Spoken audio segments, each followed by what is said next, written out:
নানা রং আর নামের হাজারো ফুলের সমারোহ রাজধানীর শাহবাগে। দেশি বিদেশি ফুলের পসরা সাজিয়ে বসেছে দোকানিরা। শীতের সময়টা জুড়েই থাকে বিয়ে সহ নানান অনুষ্ঠানের সঙ্গে বইমেলা, ভ্যালেন্টাইন ডে, ভাষা দিবস আর ফাল্গুনে বাড়ে ফুলের কেনাবেচা।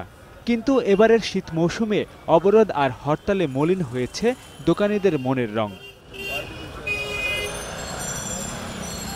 প্রয়োজনের তাগিদেই প্রতিদিন হরতাল অবরোধ উপেক্ষা করে রাজধানীতে ব্যবসায়ীরা ফুল নিয়ে আসলেও নেই ক্রেতার ভিড়। যাদের অনুষ্ঠানের কাজ করব তারাই অনুষ্ঠান ক্যান্সেল করে দিতেছে। আমাদের এখন এই যে যেমনি ফুল আনতেছি আর ফালাইতেছি। হরতালের কারণে কাস্টমার দূর দূরান্ত থেকে আসতে পারতেছে না, যার কারণে বেচাকেনি একদম খুব থমথমে অবস্থা, বাজে অবস্থা। হরতাল অবরোধে এরই মাঝে অনেকেই কয়েক দফায় পিছিয়েছেন বিয়ে কিংবা সামাজিক অনেক অনুষ্ঠানের। তবে যারা বাধ্য হয়ে বিয়ের অনুষ্ঠানের আয়োজন করছেন তারা অনেকটাই কম দামে কিনছেন ফুল। আর পিছাইতে পারতেছি না পারিবারিক কারণে, এই কারণে বাধ্য হয়েই এই ডেটতেই আমার প্রোগ্রাম করতে হচ্ছে।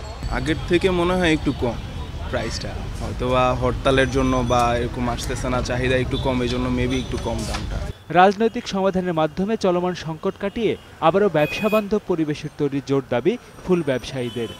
দিন আনা দিন চলে, সেখানে দেশের এই অবস্থা, তো এইভাবে থাকলে আমরা না খেয়ে থাকতে হবে।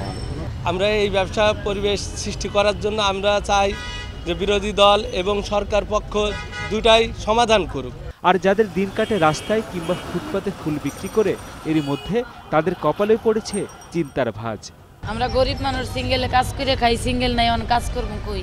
কবে থেকে হরতাল অবরোধ, কিভাবে চলি আমরা কোন? সারাদিন ফুল বিক্রি করে যা সামান্য জোটে তা দিয়ে একবেলা খাবারে যেখানে জোটানো দেয় সেখানে সন্তানদের সব দাবি থাকে উপেক্ষিত। জুলহাস কবির, 21 টেলিভিশন, ঢাকা।